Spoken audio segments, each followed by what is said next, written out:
guys! What's up? What's up? Ayan. Sa loob ng bahay nakamas. Pero ibababa ako. Kasi, umalis yung mga amo ko. Binuksan ko lahat ng binuksan ko pati bintana. Pati yung terrace. Para nakapagkaroon ng hangin. Tsaka guys, may lugaw dito. Ayan, meron tayong lugaw. Lugaw, nilagyan ko ng pumpkin. Ayan. Pagkain ng may sakit.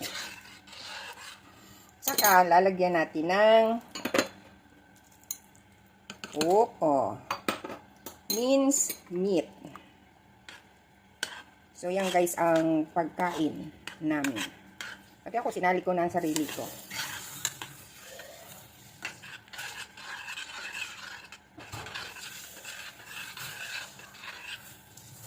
Masyadong malakas ang hangin.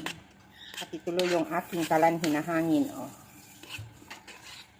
Pag kulo niyan guys, okay na. Luto na yung pumpkin ko. Yun ang mga kaganapan dito sa bahay. Kasi ito, nilagnat. Ay, nilagnat. Runny nose lang. Runny nose lang. Nataranta na naman yung aking mahal na amo. Naiintindihan ko naman siya. Dahil nga ang sitwasyon niya, hindi sa kanya pwedeng ma-expose kung sino mang may sakit. Sino ba naman may gustong magkasakit, diba? Grabe, Diyos ko, nakaka-stress kahapon pa. Diyos ko, ang bunganga, walang tigil. Galing na sa doktor.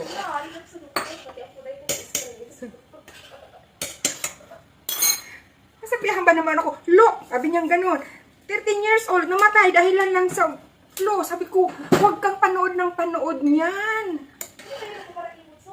Ewan ko kung saan niya yung mga pinag-search niya. Tuloy yung premiere ko kagabi, di ko na malayan, tapos na. Natulog ako, ganon. Hirap na hirap akong huminga. Ngayon guys, ang dami kong gagawin. Talagang busy ako ngayon. Alam naman niya eh. Kaya sabi niya, huwag ka nang mag-vacuum, i-map mo na lang. Kasi ayokong mag-spread, sabi niya gano'n yung dust na. Pag nag-vacuum, syempre, hangin. Ayaw niya. Dust. Tapos ganito pa, kahapon. Diyos ko, di mo malaman kung saan doktor to pupunta. Nagtawag na ito doon kay Doktora Chan, doon sa Wanchay. Tapos pagtalikod niya, tumawag din si amo namin. Si amo kong maganda doon kay Doktora Chan. Sabi nung babae, maano siya ng doktor, mga 2:00 na kasi ang daming pila. Aba, biglang binaba, sabi niya. Doon na lang siya sa doktor ng nanay ko. Dahil maraming pila doon si Maria. Sabi si Maria Magnifica. Tinawagan ko naman ito, doon kayo sa ano. May nabahan ka pa dito? Hindi ko pa alam. Kaya, mag-aano ako doon ng towel. Mamaya mo na paandarin yan. Kaya iyon, ay Diyos Di ko. ako niya si anong tawag, pati kaya pag manihiling niya, pinatawag niya. Nakaka-stress talaga. Galing na ito sa doktor, ang dami pang itches. Kuya, hindi ko maglaga po niya. Hindi maglaga agad. Ay, ano Lahat gamit. Maglaga ka sa maliit. ito ba? Ayaw ko. Alam niya na marami akong gagawin. Magbubunles ng kanyang manok.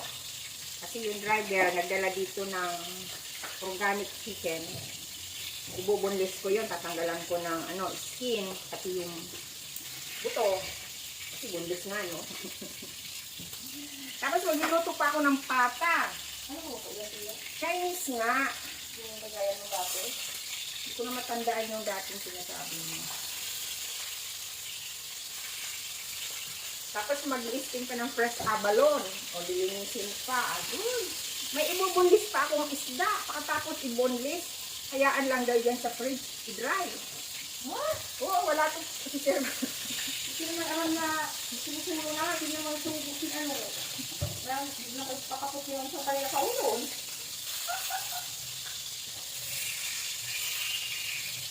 Hindi naman lulutuin yun. Iba naman yung lulutuin. Yung binili niyang bago. Wow! Oo. Okay talaga. Uy, hindi, ilisan muna. Daanan mo yung kuya ko dito. Ito yung guys. So ito guys, may kwento yan. Alam nyo, ginagawa kang pang soup ko yan. Eh, wala kaming may ulam. Yan, prito ko. Nakamarinade na yan yung isang araw pa. Hindi naman sa wala kaming ulam. Meron naman ako dyan dilata na spam. Kasi sabi niya, ano sir, pag nag-grocery kami, your favorite. O, dadampok agad ako ng dilata. Kasi paborito ko raw yun. Kaya lagyan, may stock dyan.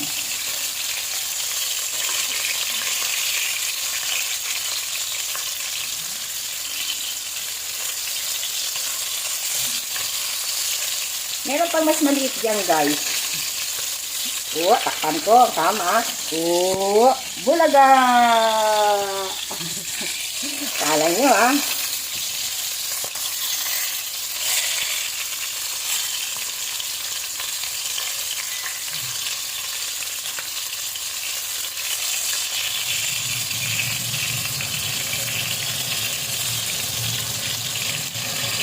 Gusto daw niya ng egg. Natatawang niya, iinis. Yung pinoproblema niya kung saan ako matutulog. Tingin ang tingin dito sa ano. Oo, sa kusina. Sabi ni Sir, doon sa kwarto na isa. Ayaw naman niya opisina niya yun. Ano daw? Opisina. Sabi ko doon, tuwari, hindi yan ako matulog sa sopa. Ay, huwag kang matutulog yan sa sopa ko. Hindi ko naman inaangkin yung sopa na. Yan ako laging nakaupo. Takot na takot.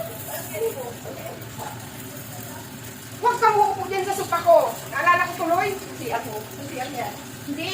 Kayo ibang mga Pilipina. Pag ganyang bawal, maraming bawal. Hindi ka pwede dyan sa higaan ko. Ganon, ginagawa ng ibang Pilipina pag talikod ng amo. Hindi ko dan. Ano inaingkuran? Niyuyok-yuk ka. Wow! Yung mga Pilipinang palaban talaga sa amo na makalaban dahil amo. Pag talikod, humanda kayo. Kahit ako, ginagawa ko yan eh. Arte-arte nito. Oh, wala ka naman dito. Ilihiga-higaan ko yung kama niya. Ano siya? Bago ko iligpitin. Nihilata ko. Wala namang kami dyan. Guys, kwento lang. Walang pang-upload.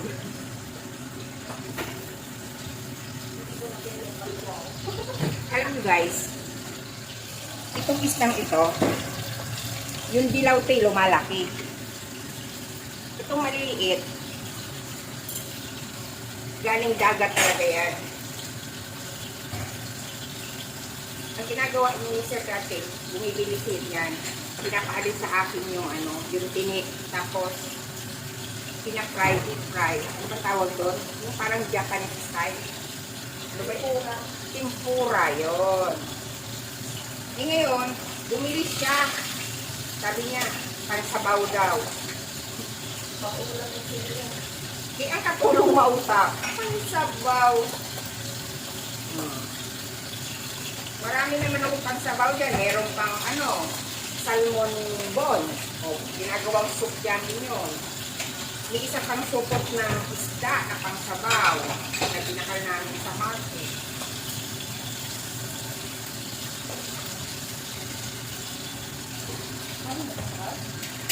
Ha? Short time lang yung ano, sayang soy lang saka sauyo.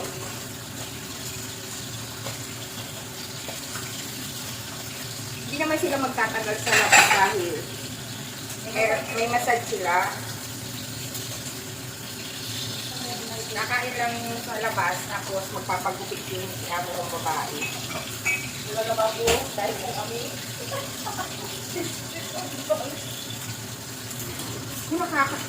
Akala niya siguro sila ka nai-stress. Ako nai-stress sa bunganga niya. Itong amo ko, huwag naman. Sa nervyos lang, sa kaanohan. Sabi yan. Dahil na nyo. Tapos nung nakita niya akong nakaupo na ako dito, no, sila matutulog na. Nakita niya nakaupo ako dito. Sabi niya, ay, Lia, sabi niya gano'n. You can go to my room, to the other room. You can sleep there. Ano, Neil? Sa loob. Siguro naawa sa akin dahil hindi pa ako napasok sa loob. Natakot yun na matulog ako sa sopa. Lagi siyang nakaupo dyan. Hindi ako sabihin niya, baka matulog ko dito lang sa lamesa. Sila na nga, kasi kaso ang paunin ko. At ako katulong, kaya So talaga ako, naalala ko yung premiere ko kagabi. Wala na. Natawad. Itong isda, masarap to guys, crispy. Look. Look. Look.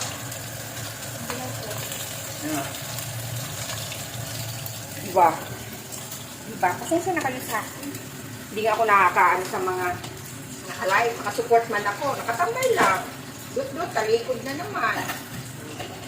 Yan ang buhay namin dito. So yung guys, sarap ng tulog. guys, hindi ako sinabay kasi nakayaw siya sa ako labas na kanya. Di ba ang bili doon? Hindi ako. Nakabegaw ka? Alin? Hindi. Pinakain na ba daw? Ano? Hindi. Sumaw ko lang lubog. Pag matagal na yan sa ref, hindi na yung nakikita. Ito na guys ang aking pinirito, di ba? Crispy, crispy. Yum, yum, yum. Meron akong garlic with vinegar.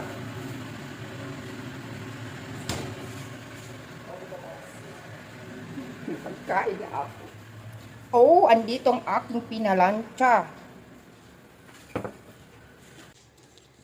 Kakain na muna kami guys ha. Kasi aarya-arya ako mamaya doon sa loob. Bye!